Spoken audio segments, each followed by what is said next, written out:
اللہم صلی علی سیدنا و مولانا محمد وعلی آلہ وصحبہ وبارک وسلم وصلی علیہ۔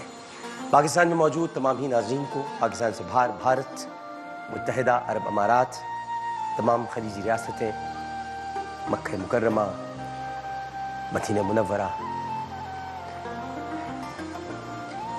اور وہاں سے آگے تمام یورپی ممالک بالخصوص برطانیہ، France, Spain, Italy, Germany, Sweden, Mecca اور مدینہ کا نام لیتے ہوئے اگر اس وقت میں تھوڑا سا جذباتی ہو رہا ہوں تو میں معذرت چاہتا ہوں۔ اسی سب کو میں بہت ادب کے ساتھ السلام علیکم کہتا ہوں۔ مکہ مکرمہ، مدینہ منورہ، مکہ مکرمہ، مدینہ منورہ، جو رمضان میں ہمارا محور ہوتا تھا اور قافلے جانا شروع ہو جاتے تھے، مکہ اور مدینہ بھرا ہوا ہوتا تھا، آج مکہ اور مدینہ خالی ہے۔ آج مکہ اور مدینے میں وہ شاخ کا وہ ہجوم نہیں ہے، وہ عاشق وہاں پر نہیں ہے جو اپنے رب کو پکارتے تھے، جو اپنے رب کے لیے صدائیں بلند کرتے تھے، وہ عاشق وہاں موجود نہیں ہے۔ وہ مکہ مدینہ مجھے یاد آتا ہے، اس لیے اسی مکہ مکرمہ اور مدینہ منورہ کا ذکر کرتے ہوئے، یہ تو آنسوں کے قطرے ہیں، جہاں عشق میں تری ہوتی ہے وہاں آنکھوں سے آنسو بہہ پڑتے ہیں، اور زندگی کے نہا خانوں میں عشق میں تری چاہیے ہوتی ہے۔ آج میں ان حالات میں اپنی 20 برس کی رمضان نشریات کرنے جا رہا ہوں کہ جب میرا وطن اور یہ پوری دنیا اس وقت ایک وبا کا شکار ہے اور ضرورت ہے حوصلے کی، لیکن حوصلے اگر یہ ہم میں موجود نہ ہو تو ہم حوصلوں کو زبان نہیں دے سکتے۔ یہ حوصلے اگر ہمارے اندر طاقت نہ رکھے تو ہم شاید اپنی زبان بندی پر مجبور ہو جائیں۔ لیکن اے اللہ، تیرا لاکھ لاکھ شکر ہے اے پروردگار کہ تو نے قوت گویائی عطا فرمائی اور تو نے آج مجھے درود پڑھنے کے لیے زندہ رکھا۔ اللہم صلی علی سیدنا و مولانا محمد وعلی آلہ وصحبہ وبارک وسلم وصلی علیہ۔ میرے یہ درود مدینہ پاک پہنچے، نبی کریم صلی اللہ علیہ وآلہ وسلم جہاں آرام فرما رہے ہیں، اور میں آقا کریم صلی اللہ علیہ وآلہ وسلم سے عرض کروں، اے میرے آقا، اے میرے سیدی، اے میرے مولا، نظر کرم فرمائیے، تاجدار حرم ہو ایک نگاہ کرم، ورنہ مصیبت کے مارے کدھر جائیں گے۔ ایک نظر کرم ہم پر عنایت فرما دیجئے اور اپنے رب سے کہہ دیجئے اپنے رب سے کہ میرے امتی جو یہاں پر آتے تھے جوق در جوق، جو یہاں پر آتے تھے اور مجھ پر درود و سلام پڑھا کرتے تھے، اور یہاں پر آ کر نعتیں پڑھا کرتے تھے، اور یہاں پر آ کر تیرا ذکر کیا کرتے تھے، کیونکہ فَاذْكُرُونِي أَذْكُرْكُمْ وَاشْكُرُوا لِي وَلَا تَكْفُرُونَ، کہ تم میرا ذکر کرو میں تمہارا چرچا کروں گا، اور تم میری ناشکری نہ کرنا ورنہ کفر کرنے والوں میں سے ہو جاؤ گے۔ یہ تیرا ذکر کرنے آتے تھے اور یہ تیرا ذکر کرنے کے لیے موجود نہیں۔ میں بہت معذرت چاہتا ہوں کہ میں جذباتی ہو گیا، لیکن یہ میرا 20واں برس ہے اور میں مکہ اور مدینہ خالی دیکھ رہا ہوں۔ مجھے فرشتے تو شاید میری نگاہوں میں وہ تاب اور وہ قوت نہیں کہ میں دیکھ سکوں کہ فرشتے وہاں پر موجود ہیں، جو کہ یقیناً موجود ہیں، لیکن میں انسانوں کا مجمع وہاں نہیں دیکھ پا رہا۔ اس لیے مکہ مکرمہ ہمیں معاف کیجیے گا، مدینہ منورہ ہمیں معاف کیجیے۔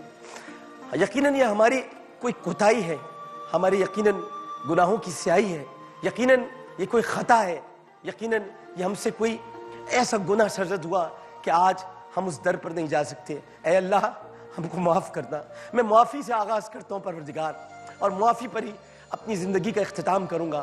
یہاں آغاز کرتا ہوں معافی سے، اے اللہ جب وقت نزاع ہے تب بھی معاف کرنا، اور یہاں وقت ابتدا ہے، اے اللہ ہمیں معاف کرنا، اور ان سب لوگوں کی مغفرت اے پروردگار کہ جو اس موذی مرض سے لڑتے لڑتے اس دنیا سے چلے گئے۔ اے اللہ ان سب کو اپنی جوار رحمت میں جگہ عطا فرما۔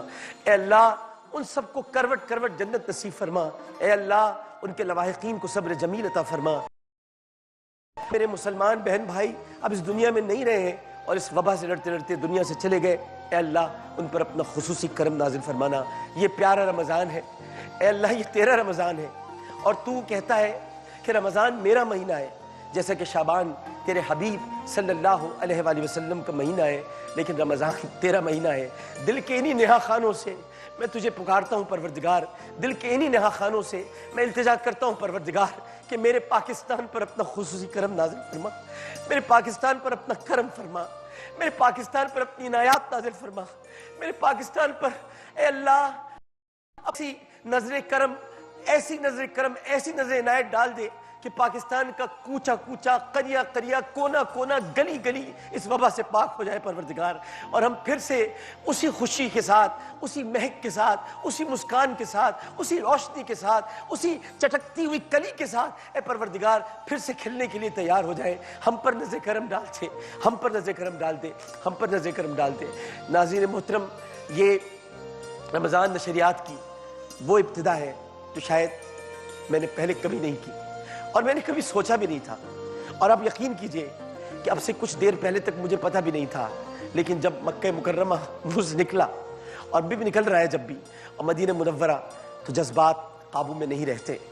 میں بہت معذرت چاہتا ہوں آپ سے، کیونکہ جب میں ہی جذبات قابو میں نہیں رکھ پاؤں گا تو میں آپ کو کیسے موٹیویٹ کروں گا۔ میں معذرت چاہتا ہوں۔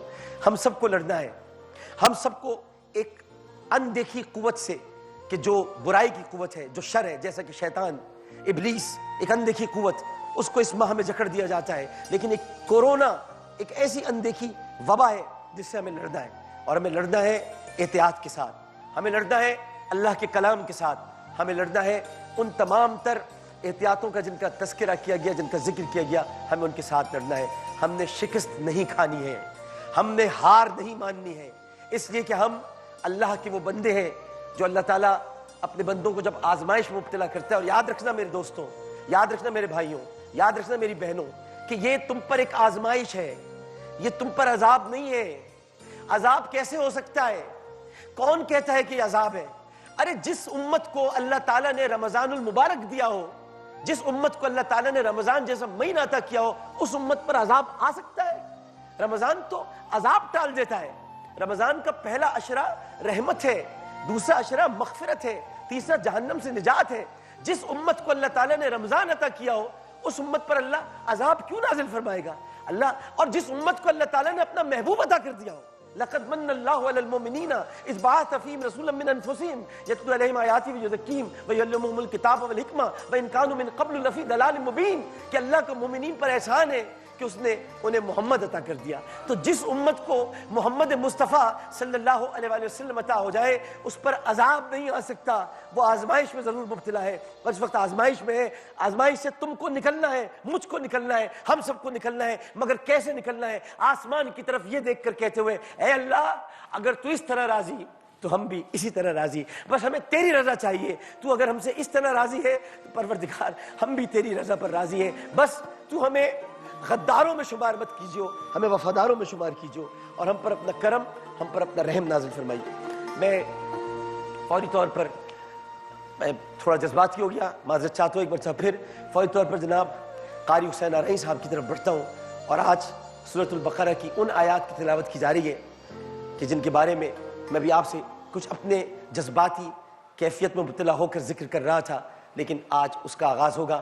یہ بہت خوبصورت ماہ مبارک ہے، یہ بڑا پاک ماہ مبارک ہے، یہ وہ ماہ مبارک ہے جو آپ کو جلا بخشنے کے لیے آیا ہے، آپ کو مصیبتوں سے، پریشانیوں سے نکالنے کے لیے آیا ہے۔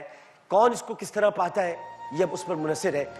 کہتے ہیں نا کہ ہم نے تو دل جلا کے سر عام رکھ دیا، اب جس کے جی میں آئے وہی پائے روشنی۔ قاری محمد حسین آرئی صاحب، السلام علیکم۔ وعلیکم السلام ورحمۃ اللہ۔